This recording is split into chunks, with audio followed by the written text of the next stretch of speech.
In order to get my application into the Apple App Store, it needs to be an Xcode project. My Ionic app is not an Xcode project. In the past, there was really only one way to do that, and that was by using Cordova. But today I'm going to use Capacitor. Capacitor is a new framework or a technology from Ionic, which, interestingly enough, does not require Ionic. In fact, with almost zero exceptions, or with one exception that I'm about to show, everything I do after that is not Ionic specific at all. So in order to use Capacitor with any web project, you need something built, and you have to have something built already. So I'm going to do that with Ionic build, and I'm going to create a production build.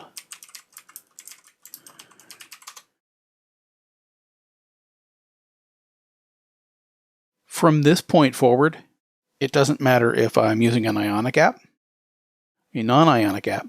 It doesn't matter if I'm using React, Angular, Vue, jQuery mobile. From this point forward, everything I do would apply exactly the same to all of those.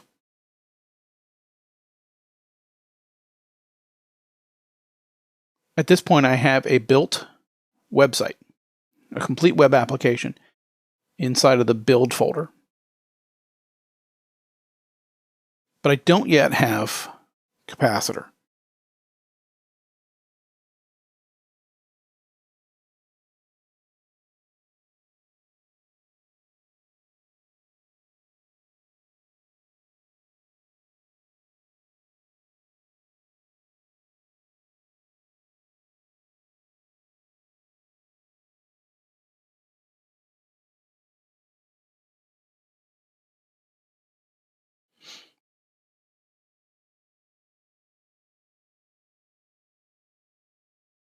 Because this is an Ionic app,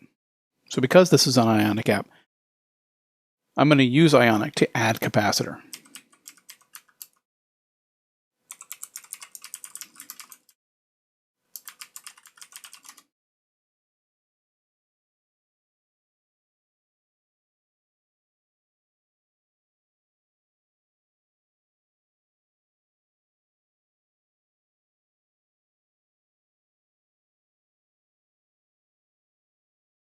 If I didn't have Capacitor, this is the command I would have to run. But as you can see, it's already enabled.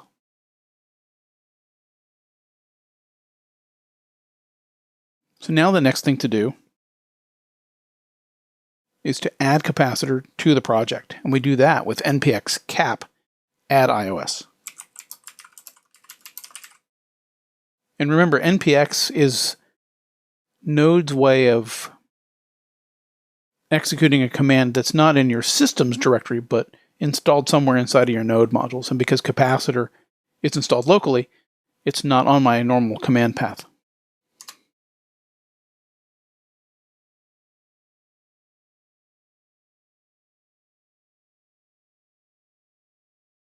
A friendly warning, if you don't have an up-to-date Xcode, as you can see here, my system is not built or not ready at this point for Capacitor for iOS development.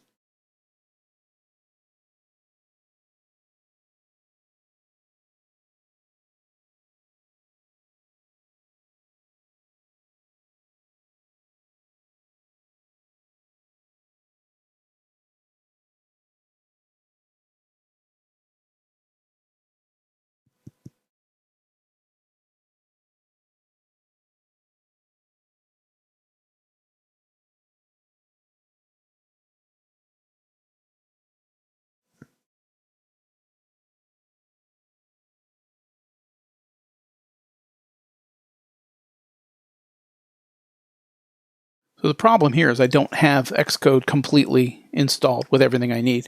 So I just ran Xcode and it's telling me that. So I'm going to go ahead and install it now. This requires my administrator password for my Mac, which I will edit out completely.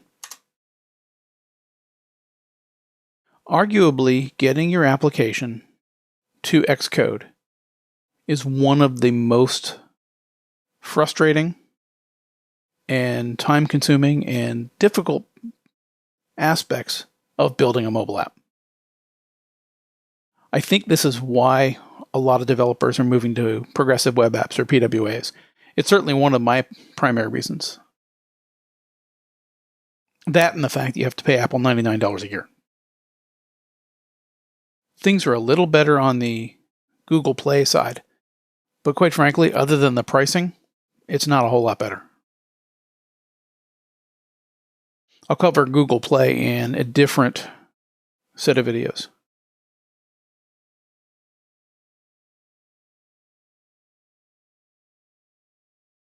I'm also going to edit the time-consuming mess out of this.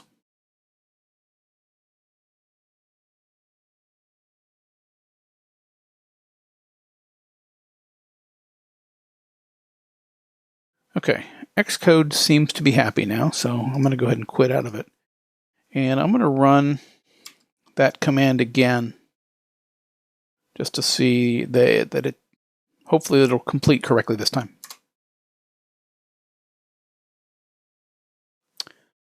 Okay, so it says it's already in there. Let me go ahead and remove the iOS platform.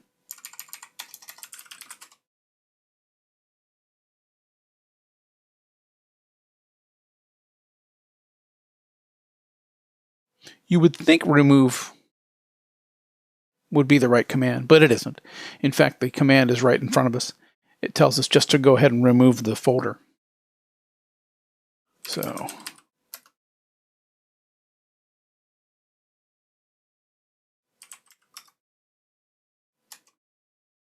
and then we can run the platform command again.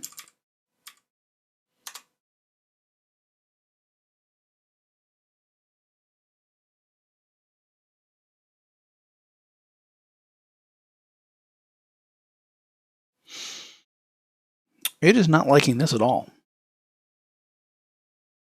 Let me check my App Store to see if I have any Xcode updates waiting.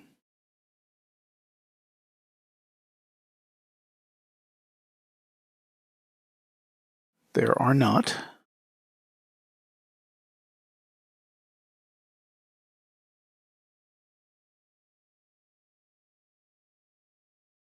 I wonder if this is a different problem. I'm going to go ahead and try to open the application in Xcode and see what happens. So the way you do that is to npx cap open iOS. But you need to synchronize your application with Capacitor before you go any further. What this does is it takes your build resources and all of your components and copies them into the iOS project.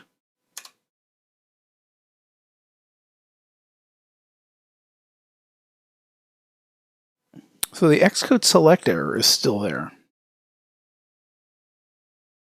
We'll look at that in a moment. But for now, let's go ahead and open it. So it's npx cap open iOS. And this will launch Xcode with the project.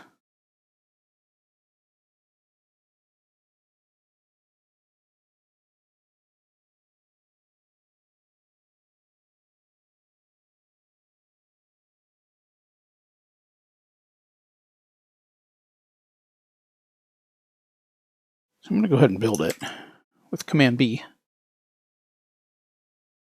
I'm curious to see if the Xcode select error that we're seeing at the command line is something I have to worry about, or if it's just a blip that I can deal with later.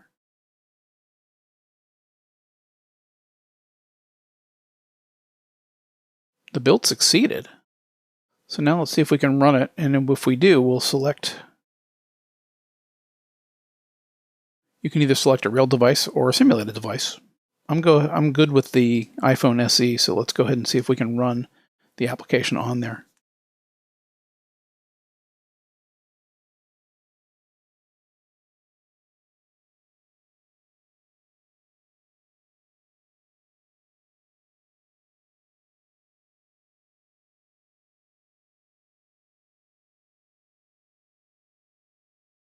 And it seems to function just fine. If you look down at Xcode here, you can see our console.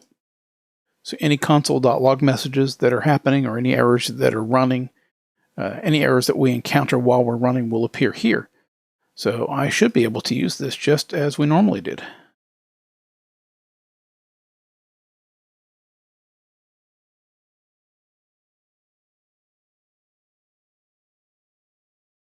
The application appears to work as expected.